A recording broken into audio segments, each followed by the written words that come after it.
He made his way into the limelight when his unconventional form of comedy went viral across social media and YouTube. Now the young comedian Tumi Stopnonsons Matila is determined to take comedy to greater and new heights. Born in the south of Joburg, Matila has taken comedy from its traditional stand-up world into that of the world of Jemima, an alter ego of sorts who South Africans have grown to love. Tumi is with us to discuss how comedy has developed in this new age of social media and where he intends taking his career. Pleasure to have you with us, Tumi. Well, I'm honored to be in the studio with you, Pratim. Much appreciated, and my apologies that I'm feeling the way I am today. But with good doses of humor from you, I should feel all right in a short time. Yes. Now, I was not aware that you are the guy who came up with that story, that skit on Patrice Motsepe, apparently KFC and all of that jazz. So what was going on? And people loved it and it spread around. Oh, yeah. The funny thing about it is that people actually thought that it's real, you know? Yes.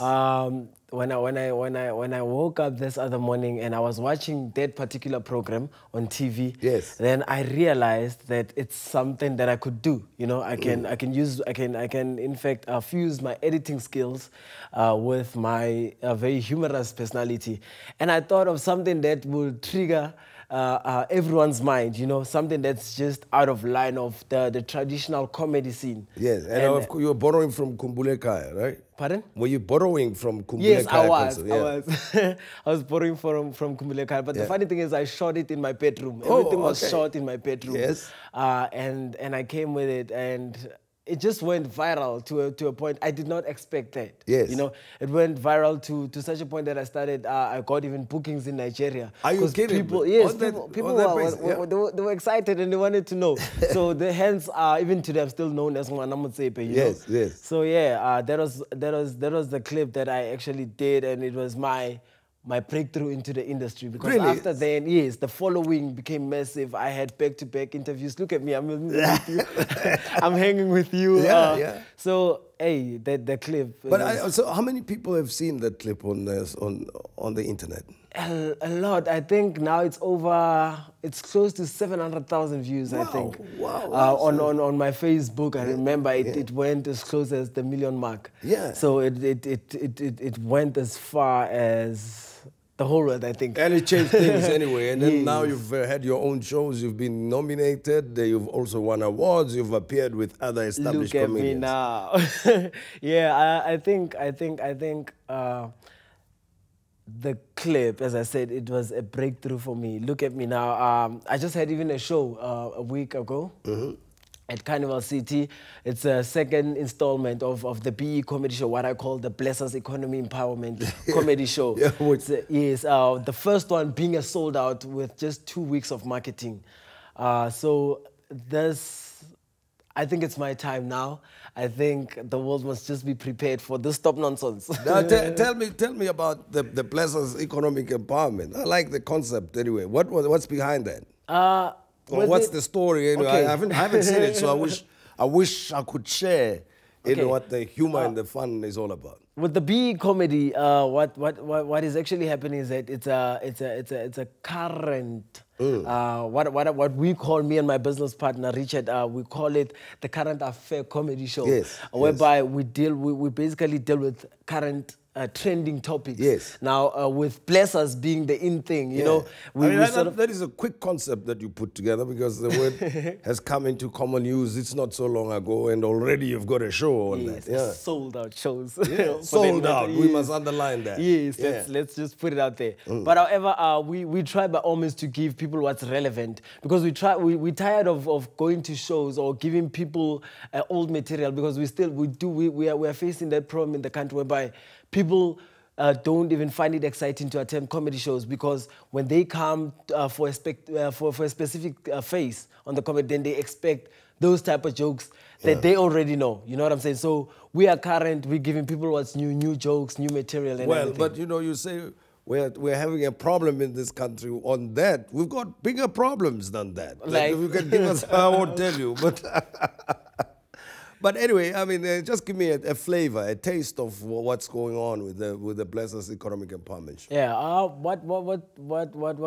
what the setup is, sorry, Yeah. is I have a lineup of different comedians that I just rotate every now and then and give platform to new upcoming comedians. Yes. Whereby the previous show we had like 9 comedians. Award winners, but they are not given that platform. You know what I'm saying?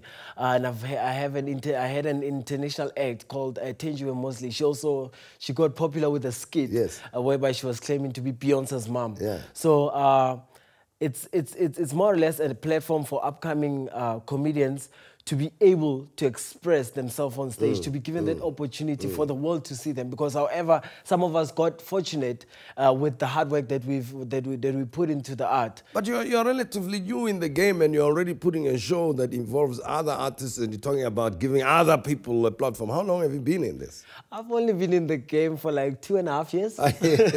And already giving other people a platform. And already, because I know the struggles of being there. I mean, myself, I've been.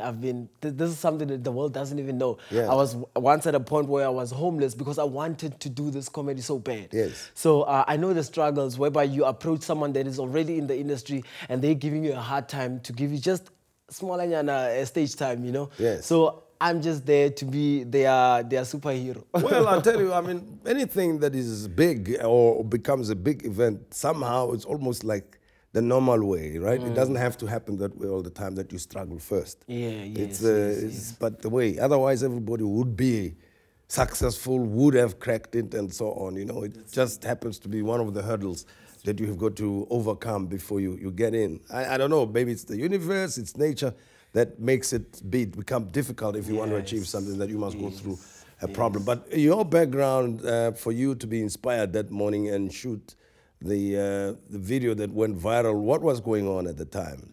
That time, I remember.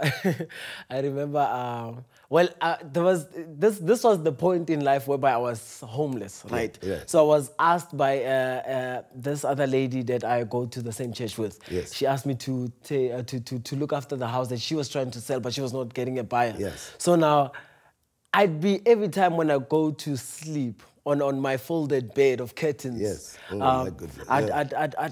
I always had that thing with, what can I bring out to the world that will shock everyone? That is not something that they are used to. Or make them pay attention. Exactly. That's just going to grasp their attention. And the funny thing is, Motsepe himself, he's one person that I look up to as a role model in terms of business, rather. When I took my camera at that time, it was the exact same time when Kumbleka was playing. Yes. So I saw how the people were telling stories of their loved ones, how they miss them and how they are in a quest of finding them. Yeah. And I thought, how about I just switch it up and add humor into it? Yes. You know what I'm saying? And I could relatively associate that with Petrus Motsepe, because I know once I speak of Petrus Motsepe, people are most likely to listen. They are most likely to pay attention to that.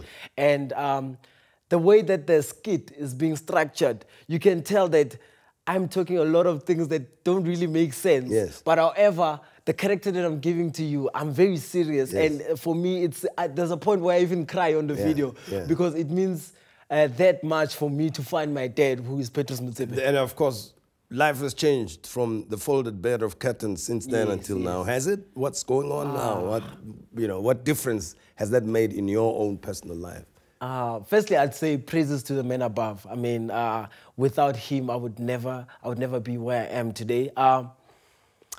Like you were saying, there are certain steps that we need to encounter, or certain events that we need to experience in life in order for us to go to reach where we want to. I always tell people that none of the pain or none of the struggles I feel ashamed of. I had to go through that in order for me to come out this product. I went through all of that, but today all I can say is that I'm an award-winning comedian. I'm a brand ambassador for JP College. I get paid to live. I have my house, I have a car. I have all of those things that just happened in a period of 2.5 years. In just 2.5 years. But all of that happened in a period of 8 months. Yes. So I'm very grateful to the man above. And I hope my life is also an inspiration. It is already, yes. To the youngsters out there. Because, you know, if you imagine, you could have given up at that time and felt sorry for yourself when you were watching Kumbule Kaya and then take it personally and feel bad about it. And also go back home myself. Exactly. And then you got some inspiration in that and then turned it into something great. I love your story. Thank you very much. Tumi, everything of the best to you. Thank you. And we appreciate the time that you spent with us here. And I'm sure we'll score some free tickets. You return our calls next time we call you. You mustn't pretend you've never heard of us before. Yeah, thank you very much, Tim. Thanks for having me. It's an honor for me to be here in your presence. We're very much proud of you. Thank you. Young man Tumi Matila, Stopnonsons, our guest here on the program, and we hope you were inspired by his story. And he's got a lot of great things going on for him, and we wish him everything of the best. And from us, so we hope you enjoyed the show. Good night to you.